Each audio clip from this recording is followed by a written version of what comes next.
does war? It's survival of the fittest, rich against the poor. At the end of the day, it's a human trait, hidden deep down inside of our DNA. One man can build a bomb, another run a race to save somebody's life and have it blow up in his face. I'm not the only one who finds it hard to understand. I'm not afraid of God, I am afraid of man. Is it running in our blood? Is it running in our veins? Is it running in our genes? Is it in our DNA? Humans are gonna behave as we think we always should. Yeah, we can be bad as we can be good. So this update,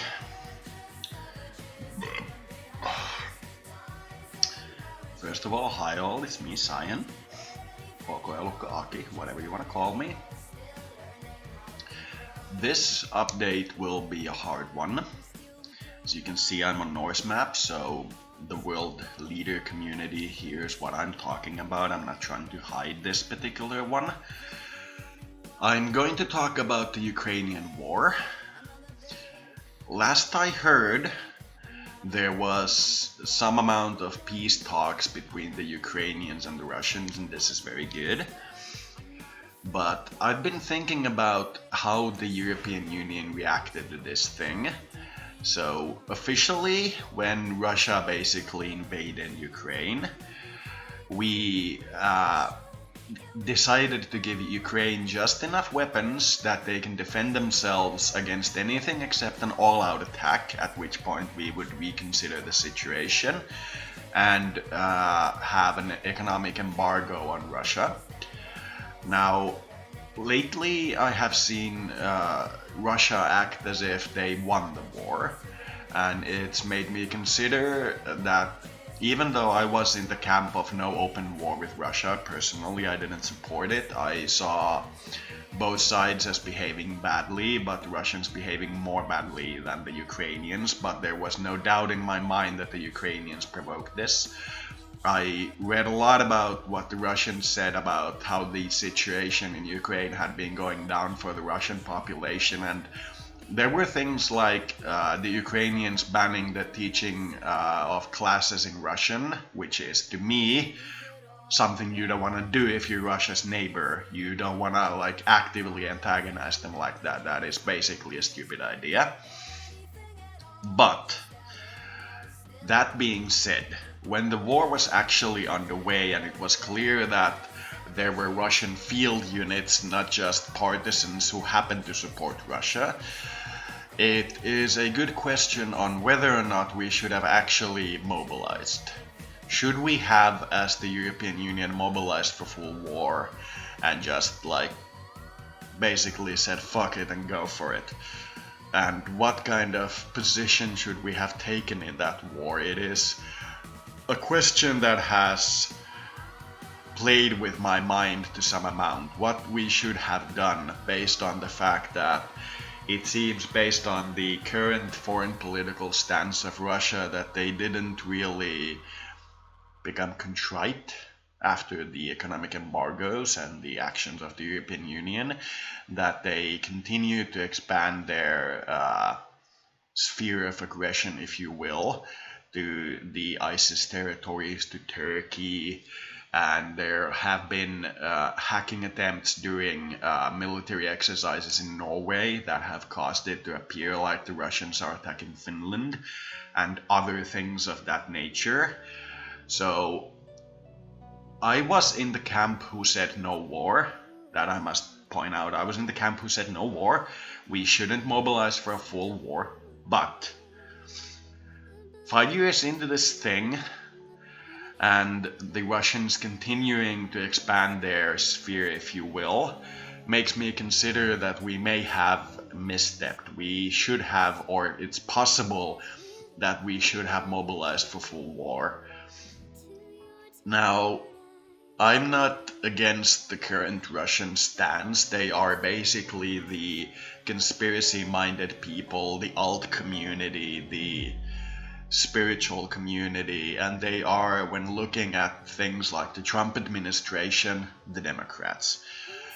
So I'm not like against their ideology. I don't have a ethnic historic hatred for them. I've always considered the national feeling of anything bad that happens in our country comes from Russia to be a little idiotic. But I am strongly debating on what we should have done. Is it better in this kind of situation for the European Union to show weakness, because that is what we showed, and that caused Turkey to basically abandon us and align with Russia? Or should we have openly responded? Should we have just mobilized for full war and went with it? So I don't know. If I had an answer to a question like that, I wouldn't be here. I would be somewhere very different. But after watching this situation for 5 years, the European Union basically abandoning each member during the coronavirus pandemic, the countries not coordinating with each other, not cooperating with each other, and generally acting like squabbling nation states, like the Fallout intro says, it makes me vary. It makes me think that we should have probably gone with it. We should have probably just responded with overwhelming military force, because in history, when you allow a dictator to invade a neutral country, you are asking for trouble. This coming from someone who thinks we should have basically embargoed everybody in the world should have embargoed the US after the World Trade Center attacks because they used it as a method of expanding their empire. So it's not just Russia that I'm talking about here. It's not just Russia doing bad things. I'm talking about in general the need for the European Union to respond strongly to what appears to be dictatorial actions of its closest neighbors. China is far enough away and currently economically dependent enough on its trade that they can be a little fascist. Once it develops more, it will not be allowed. It shouldn't be allowed at that point. But while they are basically a second-rate power where most of their population lives in agrarian conditions similar to the basically start of the modern era of like 0 BC, then it's basically like keep your country together and give everybody a good standard of living and we'll talk. If you like openly start executing people on the street, we may do something, but give your people a good standard of living and we'll talk. After you have a good standard of living, we expect you to kind of like reform, but it's not today's concern. The difference is that Russia is the former First World. Even though they suffered tremendously at the collapse of the Communist and the Soviet Union, they are still considered a First World country. They are skirting the boundary of being considered a second world country, but they are for the most people who consider world politics a first world country. So when Ukrainians proved that it's not just Russian partisans or their population supporting the Russians that's fighting them, but that they are actually fighting Russian field army units, should we have mobilized for full war? I don't know. But I think this question should be openly asked. It should be discussed openly and in a true communal voice. It shouldn't be discussed in a hidden, quiet voice. Should we have responded with open military force? Now, I'm not saying that we would win that war, because nobody knows how wars end. Wars begin when you will, but they do not end when you desire.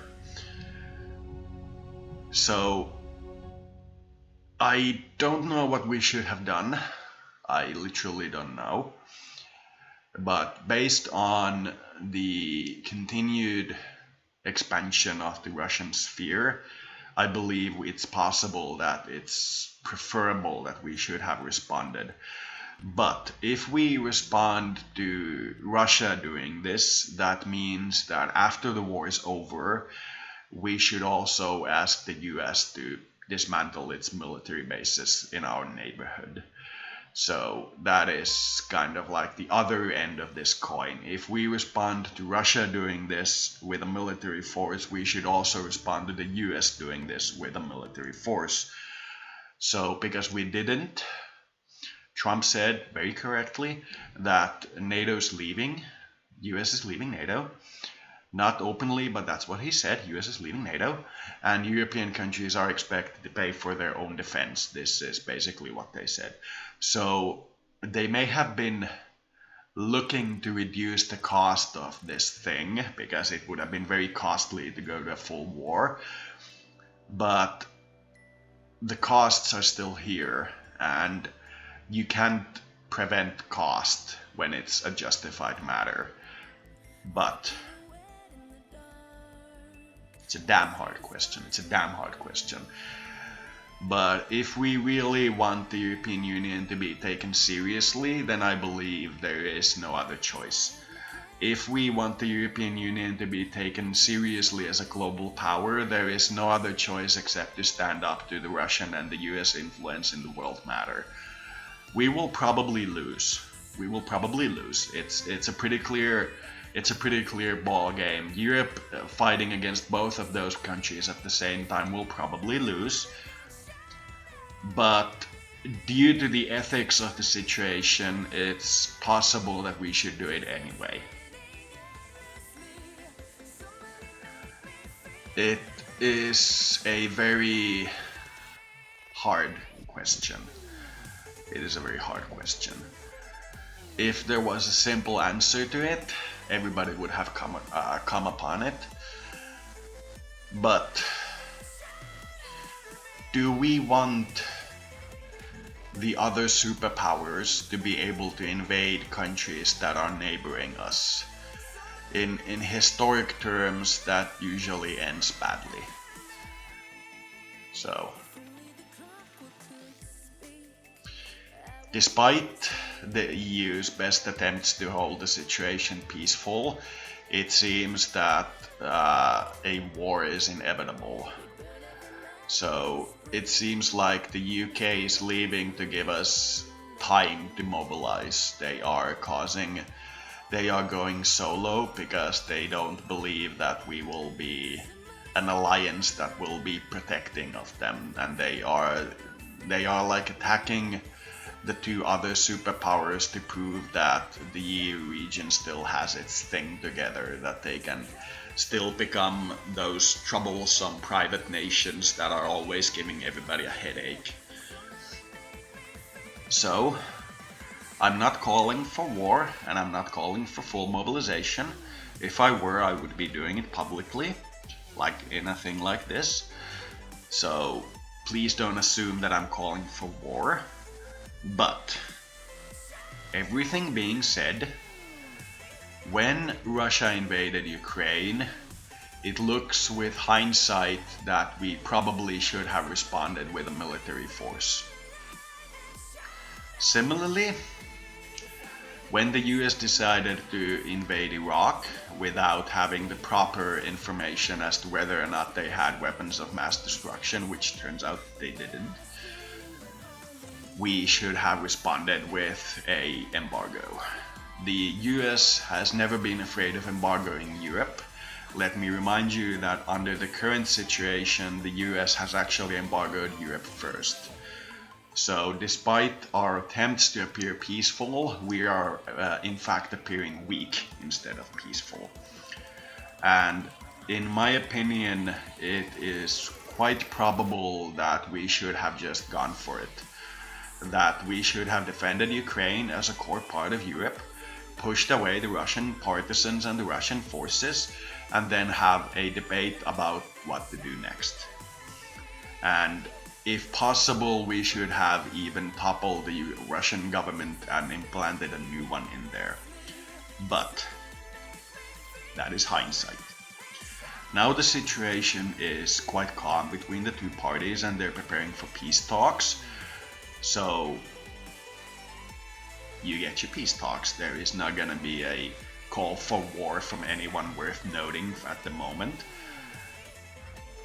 But Fact of the matter remains, we tried to appear peaceful, and as a result we are appearing weak. And if the European Union actually falls, you can be sure that you can be guaranteed that there will be a global war, because the Europeans never get along with each other when they're not in the same alliance. And I want to say thank you so much. So, do we now witness a 20 years of peace like after the First World War followed by the Second World War, or are we going to see something worthwhile? We don't know. Even the Russians at this map, when I hear them talk, say that they don't know what would have happened, what is the better option. They don't know. Nobody knows. But a full military commitment to defending Ukraine with hindsight seems like something we should have done. I'm putting this one out there. We would have seen what happens, but it would have been better than appearing weak and dismantling the entire European Union.